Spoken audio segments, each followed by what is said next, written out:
So today we're going to be taking a bit of a deeper dive look at the Quest 3S, especially in comparison to the Quest 3. And this is mainly because I think there is a little bit of, was it misinformation? I think people just aren't quite understanding necessarily what the difference is and what the sort of target audiences are for these two headsets. So I'm just going to sort of clear some of that up. I'm going to go over what some of the actual differences are and have a little chat about who should be buying which headset. But before we get into that, let's just quickly have a recap of what's been going on. So Meta recently released the Meta Quest 3S.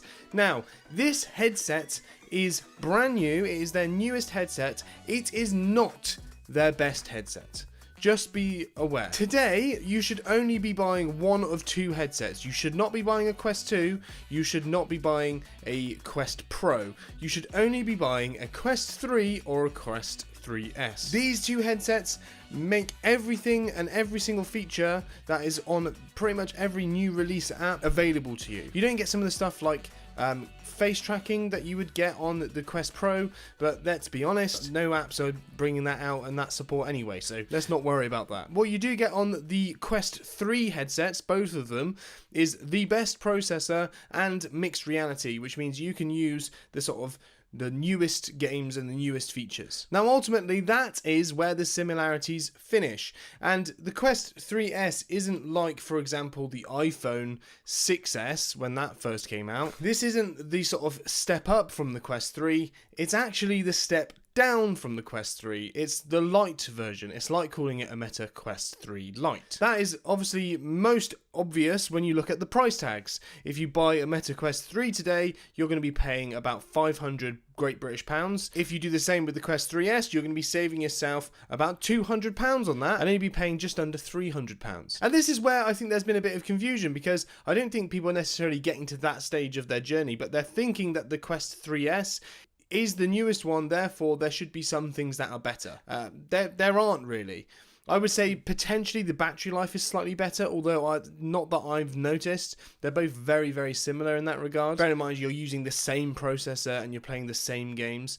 Now, you are technically doing things at a slightly lower resolution on the Quest 3S, but I don't think that actually makes a noticeable difference. So you're then probably asking, well, which one should I buy? Should I spend a little bit more and go for the Quest 3, or should I save a bit of money and go for the newer one, which is the Quest 3S? And ultimately, it does depend. If someone says to me, I'm going to be buying a headset, I'm buying a Quest 3S, I'm saying, yes, you're going to be very happy with it. If someone says to me, I'm going to be buying a Quest 3, I will say, yes, you're going to be very happy with it. The only reason you shouldn't be buying the Quest 3 is if you want to save yourself a bit of money. And then the Quest 3S is a very good option. So what do you actually miss out if you go for the Quest 3S? Well, first of all, you don't get pancake lenses. You get your sort of standard Fresnel lenses, and the IPD adjustment is those normal little sort of click 3 zones that you had on the Quest 2. This isn't terrible, and ultimately this is what's been sort of mostly used for most people in VR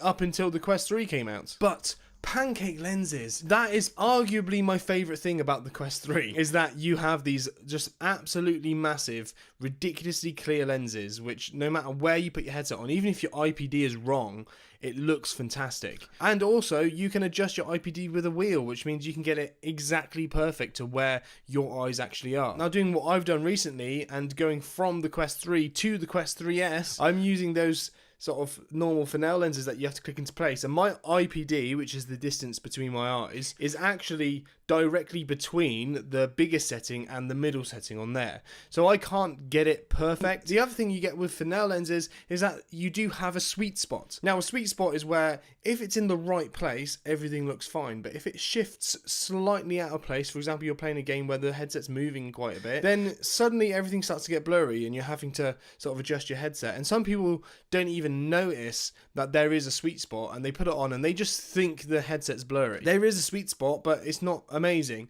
Now, the PSVR 2 notoriously has a terrible sweet spot. This is better than that, but it's got nothing on the pancake lenses. The pancake lenses, it doesn't really matter. As long as you get the IPD fairly right, it doesn't really matter how you're wearing it because it always looks clear. So having to get used to that sweet spot again, I'm not a massive fan, I'll be honest. Now, in terms of how it looks, because you have Fresnel lenses, you don't actually notice the drop in resolution, and that's because obviously the clearer things are, because you have pancake lenses on the Quest 3 and it's so clear, you almost notice the pixels more because it's so clear.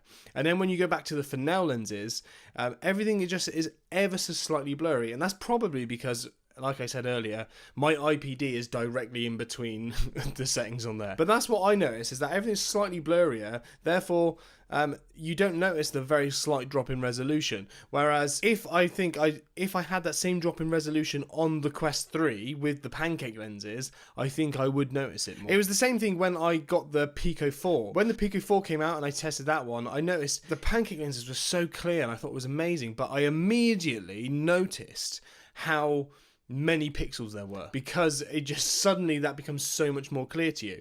For example, if you really need glasses and you're not wearing glasses, you're not going to notice the difference between 1080p and 4K as much as someone who has 20/20 vision or someone who has their glasses on. So that's the first thing you have to bear in mind. Now, there are a few other things as well. I think with both the Quest 3 and the Quest 3S, I would recommend getting a third-party head strap. The head strap that comes in the box is okay, but on the Quest 3S especially, because of the way the weight distribution is and the fact that it comes out further like the Quest 2, it just feels like a lot of pressure on your face. When I was using the strap that came out of the box, I immediately noticed it. I noticed a lot of pressure on the front of my face. I noticed it almost giving me almost like headaches because I was having to have it. In order to keep it stable, I had to have it quite tight, and then I'd have the VR face when I took it off. So I would probably recommend either getting a head strap like this one. This is the Globular Cluster head strap that they kindly sent me, and is actually very, very nice. But this puts all of the weight onto your forehead with this really nice padding. Now, that is a much nicer way to have your headset, because you have this big pad at the back, big pad on top, and actually very little pressure is on your actual face from the actual headset itself. Or you could go this route, like this Kiwi Design one. This is a battery head strap by Kiwi Design. Again, one of my favorite head straps, but for a completely different reason. Now, because this one has this big old battery on the back, it actually makes the whole thing heavier.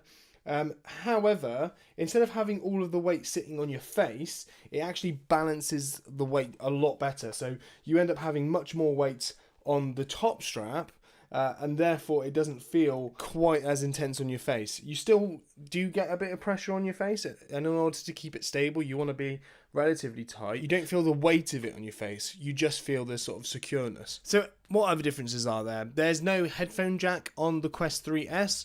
Now, I've heard a lot of people getting really upset about this. I don't really understand why people get so upset. The actual speakers that are on the VR headset are quiet enough that you can't really hear what's going on if you're sat in the room. It's really quiet because it's so close to the person's ears. And the sound is actually good enough to sort of enjoy. It's not bad sound coming from those speakers at all. They actually sound pretty good. Now, you get a more immersive experience if you have headphones on. However, I think if that is the case and you're really sort of striving for the most immersive experience, I'd probably recommend going for the Quest 3 over the Quest 3S anyway, because you're going to get a better experience with the Quest 3. And then you can then plug your headphones in. If you're just sort of entry level to VR and you're sort of getting started and you just want to have enough to keep yourself level with other people and to be able to play the games that are coming out, then the Quest 3S, get that one. You don't really need headphones. I don't use headphones when I use my Quest. It's just not a massive priority to me. But if it is a priority to you, you probably should be getting the Quest 3 anyway. Now, there is a way of using headphones with the Quest 3S. You just have to use the USB port. So either you can get an adapter that plugs into the USB-C port on the side of the headset for charging, and you can use that and plug headphones into there, or you can get a very specific type that actually lets you charge whilst you're doing that as well, which means it sort of splits into a charge port and a headphone jack. Obviously, it's stuff that you have to buy extra, which isn't ideal, but it is an option for you if that's the way you want to go. In terms of Bluetooth, the Bluetooth on both of these headsets isn't good enough to support low latency audio, so you probably couldn't do that. If you had a set of headphones that had a sort of USB-C adapter that you could plug into the side of the headset, you could use that very well. So for example, I've got some Sony InZones, so if I plug that via USB-C into the USB-C port, that would work. However, they're not USB-C, they're USB-A, so I need another adapter. It's just a bit of a faff. I wouldn't worry about headphones if you're getting the Quest 3S, and if you're going to do it, make sure you get wired ones. In terms of mixed reality, honestly, I think the mixed reality on both of them is very, very good. I know there is one less sensor, so they've lost the depth sensor. I actually didn't notice any moment when the Quest 3S was worse in mixed reality. Maybe I need to sort of look at it more, but I'm pretty sure the mixed reality functionality on both of them is identical. They both work very, very, very well. I've been playing a couple of games mixed reality wise. Now I've got 2 headsets. I'll probably try and get someone around to play some actual on-site mixed reality games. I think that'll be really cool. Haven't got around to doing it yet, but that's in the pipeline. One game I have managed to play, and I might release a video about it sort of coming up, is the new Batman Arkham Shadow. So far, so good. I haven't got massively far into it, so I'm not going to give like a review of that game right now, but it looks really good, and it's sort of what you'd expect from this sort of generation of VR. It's not, I don't think, level to some of the PC VR games, for example, Half-Life Alyx, but it looks really good considering that it's just on a standalone headset. I'm Batman. Alfred, what's the situation? Quite the rat infestation, sir. GCPD sent a squad to flush them out, but the police have gone silent. Oh yeah, Batman here to stay. My name's Batman, I am here. Yeah. And a lot of the sort of game mechanics do feel very Batman Arkham gamey. I don't think yet it's gotten to a point where it feels open world. I don't know whether it is open world at all. It feels quite linear. I haven't got that far into the game, so I'm not going to put not much worry on it. But it just feels like it is a good fun game. And the fact that if you buy one of these headsets at the moment, you get that for free, that is awesome. Now, if you are umming and ahhing about which one you want, I basically am going to summarize which one you should buy. If budget isn't an issue for you, so if it's not about which one's going to save you the most money and you want the best experience, get the Quest 3. It's the one that I will keep, it's the one that I prefer to use, and it's one that I will use going forward, unless I'm doing particular things or I need 2 headsets. If you want to save yourself some money and get the slightly not as good headset, then at that point get the Quest 3S. People, if you're buying this as a gift for someone, if you're buying it for your kids, the Quest 3S is going to be probably the best option for you, because it gives you all of the things that you want to do. The actual physical mechanics are a bit more affordable. So it's got the more affordable lenses and the slightly bigger shell. You don't have a headphone jack, all of that stuff. But the actual stuff that it can do is exactly the same. So if someone's getting into VR, into mixed reality, that's the way you want to go for a Quest 3S. The other thing to bear in mind is storage, because obviously there are different levels of storage with these headsets.